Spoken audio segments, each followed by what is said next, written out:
राधा रानी की একবার খুব সুন্দর হাত ধরে জোরসে বলবেন ভক্তি করে নিজের জায়গায় বসে একবার ভগবানকে প্রার্থনা করবেন এবং বলবেন রাধা রানী কি, শ্যাম সুন্দর কি, হরিবাসর কি, মদন মোহন কি, প্রেম সে বলুন রাধা রানী কি।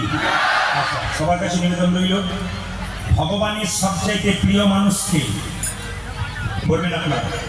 ভগবানের সবচাইতে প্রিয় মানুষকে বৈষ্ণব। বৈষ্ণব সাজলেই বৈষ্ণব হওয়া যায় না। তিলক বাজার থেকে কি এই যে ভাইরা তিলক বাজার থেকে কিনতে পাওয়া যায়, ওটা নিলে বৈষ্ণব হয় না। বাজার থেকে কাপড় কিনতে পাওয়া যায়, ওটা নিলে বৈষ্ণব হয় না। এই যে দেখাবেন বৈষ্ণব কাকে বলে? যিনি ভগবান বিষ্ণুকে জানেন ইনি হচ্ছেন বৈষ্ণব। যে জায়গায় বসে আছেন মন দিয়ে তাকান, কি বললাম? ইনি হচ্ছেন বৈষ্ণব। বৈষ্ণবের